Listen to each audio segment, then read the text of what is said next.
Alright, real quick, I just kind of want to go over some of the accessory exercises that I do kind of on the side.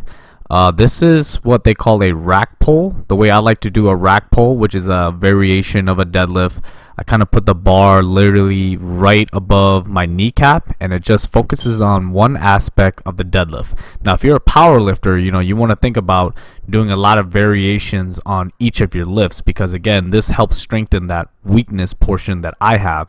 When you sumo deadlift, my legs are really wide, so a lot of the focus, if you guys watch, is going to be on really flexing my glutes hard at the top, and at the same time really making sure I can contract my lats. So if you watch, with each rep I'm flexing my upper back, right? And as the weights, because it's only 3 or 4 inches as I lock out, there's going to be a lot more emphasis on the lockout portion, and I can add way more weights and strengthen that portion of the lift. Now if you watch, I'm going to get tight, flex my lats, stand up, flex my glutes super duper hard.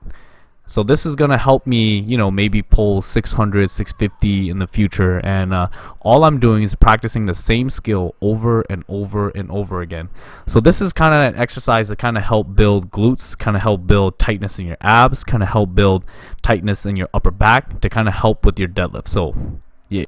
Alright, so for the bench press, one of the things that I wanted to talk about for the bench press is just your setup and making sure every rep is as perfect as possible. So some things to think about always is where your feet is, where your butt is, where your upper back is, and how you're moving the bar. Now if you watch, the movement is going to be super crisp, and I'm trying to learn how to activate my entire body every single time with the least amount of deviation with the movement as much as possible. Now, this is a lighter day, and all I'm doing is some light bench presses. I'm not going too heavy. And here you're going to watch me really put emphasis on the floor. So if you watch, one of the things that make my bench press really, really good is because I'm trying to brush the floor away from me. And if you watch, you can literally see the mats sliding away from me each and every time, and then I got to reset. So make sure you're utilizing every body part when you bench press. And again, here is how it kind of looks from the top.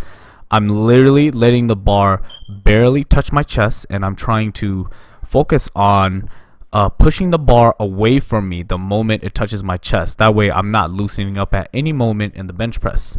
And again, this is just some really light weights, so I can really focus on the technique versus the weight and stuff like that.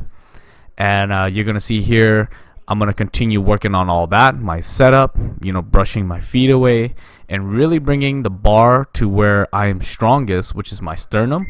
Push it halfway up and halfway back. So this is kind of like the bar path. You're gonna see it kind of come down and then go right back up to where my shoulder blades are. Come down and then right back to where my shoulder blades are. Alright, so this is an accessory movement, the dumbbell bent over row, and I'm going to show you different angles and different ways to kind of perform this lift. And if you look here, I'm kind of bringing it straight to my chest, with the dumbbell straight forward. I'm bringing it up to my chest, kind of slow and controlled, and then I'm going to pause at the top. If you watch, every movement that I do is fully stretched all the way down. I'm going to let the weight pull my upper back all the way down, and then I pull straight up. Now the next 5 reps that you see me do is going to be more a powerlifting style. So the first 5 reps is going to be more focused on bodybuilding. The next 5 is going to be more focused on strength. So you can kind of see the difference in the way I'm repping it, the way I'm moving it.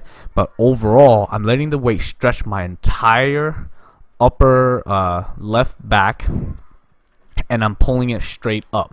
Okay. Now the last 5 reps, I'm going to change it up a little bit, and I'm going to angle it down. And you're going to see my lats being dragged down a little bit more than previously. And I'm going to do the exact same thing, but I'm going to kind of bring it down towards my upper stomach a little bit more. And now I'm going to go a little bit faster with the video so you can kind of see how it looks like in real time.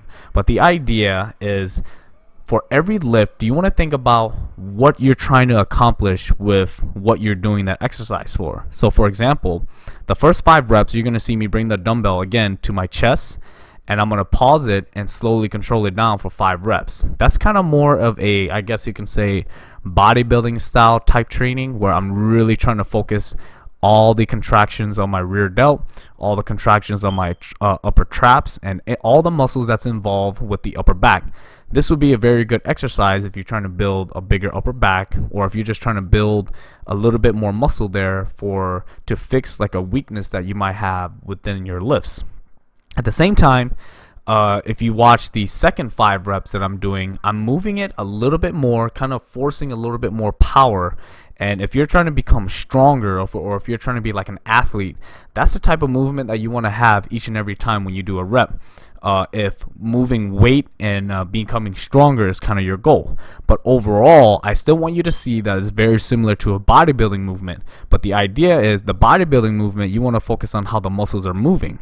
The powerlifting style or the strength or athletic style is more focused on how you're moving the movement. But at the same time, you still kind of want to keep it within the full range of motion where you're fully stretching your arm, fully contracting. And then again, this is a very unique exercise, which is why I really, really like it. You know, you can hit it at different angles, especially if you're trying to hit different muscles. For myself, I'm trying to utilize this movement for a little bit of all of it. You know, I'm trying to build a little bit of muscle in my upper back. I'm trying to build a lot of strength in my upper back. And then at the same time, I'm trying to reinforce the strength and the size of my lats to kind of help overall on my bench press, my squat, and my deadlift. So I do all variations. There's no such thing as a right or wrong way to do a lift, as long as the way you're doing the lift supports what you're trying to do with whatever it is that you want in terms of your goals in the gym.